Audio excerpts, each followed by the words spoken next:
ನಮಸ್ಕಾರ. ಪುಸ್ತಕದ ಮನೆಗೆ ಸ್ವಾಗತ. ಇಡೀ ಪ್ರಪಂಚದಾದ್ಯಂತ ನಾವು ಎಲ್ಲಿಗೆ ಹೋದ್ರೂ ಕೂಡ ತನ್ನದೇ ಆಗಿರುವಂತಹ ಪ್ರತಿಯೊಂದು ದೇಶಗಳಲ್ಲಿ ಕೂಡ ಪ್ರತಿಯೊಂದು ಭಾಷೆಗಳಲ್ಲೂ ಕೂಡ ಸಂಗೀತಕ್ಕೆ ಅದರದ್ದೇ ಆಗಿರುವಂತಹ ಒಂದಷ್ಟು ಜನ ಅಭಿಮಾನಿಗಳು ಇದ್ದೇ ಇರ್ತಾರೆ. ಸಂಗೀತ ಅಂತ ಹೇಳಿದರೆ ಅದು ಬರೀ ಹಾಡುಗಾರಿಕೆ ಮಾತ್ರ ಒಳಗೊಂಡಿರೋದಿಲ್ಲ. ಹಾಡುಗಾರಿಕೆ ಜೊತೆಗೆ ಸಾಕಷ್ಟು ವಾದನಗಳು ಅದರೊಳಗಡೆಗೆ ಇರುತ್ತೆ. ಹಾಗೆ ಇವತ್ತು ಅದರಲ್ಲಿ ಒಂದು ಮುಖ್ಯವಾದ ವಾದನ ಅಂತ ಹೇಳಿದರೆ ಅದು ತಬಲಾ ವಾದನ ಅಂತ ಹೇಳಿದರೆ ಖಂಡಿತವಾಗಿಯೂ ಕೂಡ ತಪ್ಪಾಗೋದಿಲ್ಲ. ಭಾರತದ ಸಂಗೀತದ ಒಂದು ಇತಿಹಾಸದಲ್ಲಿ ತಬಲಾ ವಾದನದಲ್ಲಿಯೇ ಪ್ರಸಿದ್ಧಿಯಾಗಿರುವಂತಹ ಒಬ್ಬ ವಿಶೇಷ ವ್ಯಕ್ತಿಯ ಬಗ್ಗೆ ಇವತ್ತು ನಿಮ್ಮೊಂದಿಗೆ ಮಾಹಿತಿಯನ್ನು ಹಂಚಿಕೊಳ್ಳುವಂತಹ ಒಂದು ಪ್ರಯತ್ನವನ್ನು ಮಾಡ್ತಾ ಇದ್ದೇನೆ. ಇವತ್ತು ನಾನು ಮಾಹಿತಿಯನ್ನು ಹಂಚಿಕೊಳ್ಳಲಿಕ್ಕೆ ಹೊರಟಿರುವಂತಹ ವ್ಯಕ್ತಿ ಜಾಕಿರ್ ಹುಸೇನ್ ಅವರು. 1951 ಇಸ್ವಿ ಮಾರ್ಚ್ 9 ಜಾಕಿರ್ ಹುಸೇನ್ ಅವರು ಜನಿಸ್ತಾರೆ.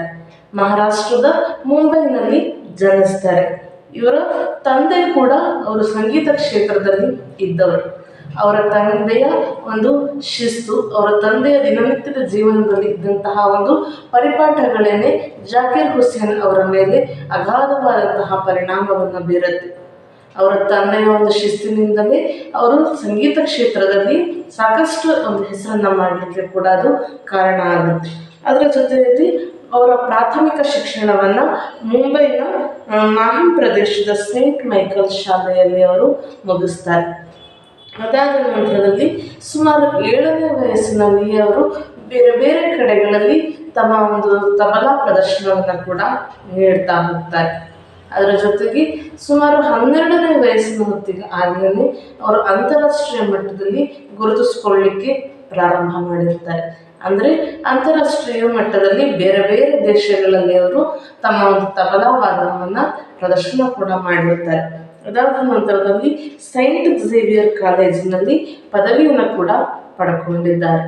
ಅದಾದ ನಂತರ ಕೇವಲ ಅವರು ಭಾರತಕ್ಕೆ ಮಾತ್ರ ಸೀಮಿತವಾಗಿರದೆ ಹಾಲಿವುಡ್ ಸಿನಿಮಾದಲ್ಲಿ ಕೂಡ ಸಾಕಷ್ಟು ರೀತಿಯಾದ ತಮ್ಮದೇ ಒಂದು ಛಾಪನ್ನು ಮೂಡಿಸಿದ್ದಾರೆ ಅಂತ ಹೇಳಿದರೆ ಖಂಡಿತವಾಗಿಯೂ ಕೂಡ ತಪ್ಪಾಗೋದಿಲ್ಲ. ಅದಾದ ನಂತರದಲ್ಲಿ ಭಾರತದ ಒಂದು ಸಿನಿಮಾ ಕ್ಷೇತ್ರಕ್ಕೆ ಕೂಡ ಅವರು ಕಾಲಿಡ್ತಾರೆ.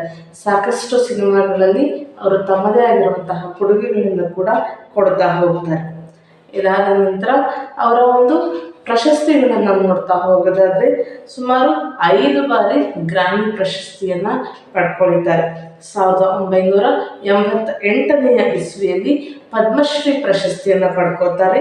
2002 ಇಸ್ವಿಯಲ್ಲಿ ಪದ್ಮಭೂಷಣ ಪ್ರಶಸ್ತಿ ಹಾಗೂ 2023 ಪದ್ಮವಿಭೂಷಣ ಪ್ರಶಸ್ತಿಯನ್ನು ಕೂಡ ಪಡ್ಕೊಳ್ತಾರೆ. ಜಾಕಿರ್ ಹುಸೇನ್ ಅಂತ ಹೇಳಿದ ತಕ್ಷಣ ಅವರು ಇಡೀ ತಮ್ಮ ಜೀವನವನ್ನು ತಬಲಾ ವಾದನಕ್ಕೆ, ಇಡೀ ತಮ್ಮ ಜೀವನವನ್ನು ಸಂಗೀತ ಕ್ಷೇತ್ರಕ್ಕೆ ಮುಡಿಪಿಟ್ಟಿರ್ತಾರೆ. ಇಷ್ಟೆಲ್ಲ ಸಂಗೀತವನ್ನು ಉಸಿರಾಗಿಟ್ಕೊಂಡಿದ್ದಂತಹ ಜಾಕಿರ್ ಹುಸೇನ್ ಅವರಿಗೆ ಸುಮಾರು 15 ದಿನಗಳ ಹಿಂದೆ ಅಷ್ಟೇ ಅವರಿಗೆ ಹೃದಯ ಸಂಬಂಧಿ ಕಾಯಿಲೆ ಉಂಟಾಗುತ್ತೆ. ಇದರಿಂದಾಗಿ ಅವರನ್ನು ಅಮೇರಿಕಾದ ಸ್ಯಾನ್ ಫ್ರಾನ್ಸಿಸ್ಕೋದಲ್ಲಿರುವಂತಹ ಒಂದು ಆಸ್ಪತ್ರೆಗೆ ದಾಖಲು ಮಾಡಿರ್ತಾರೆ. ಆದರೆ ಅವರ ಒಂದು ದೇಹದ ಒಂದು ವ್ಯವಸ್ಥೆ ಅವರಿಗೆ ಸಪೋರ್ಟ್ ಮಾಡದೇ ಇರುವಂತಹ ಒಂದು ಕಾರಣದಿಂದಾಗಿ ಡಿಸೆಂಬರ್ 15 2024 ಇಸ್ವಿಯಂದು ಅವರು ಇಹಲೋಕವನ್ನು ತ್ಯಜಿಸ್ತಾರೆ.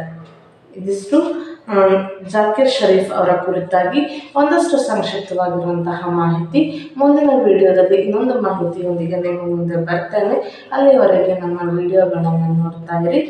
ನಮಸ್ಕಾರ.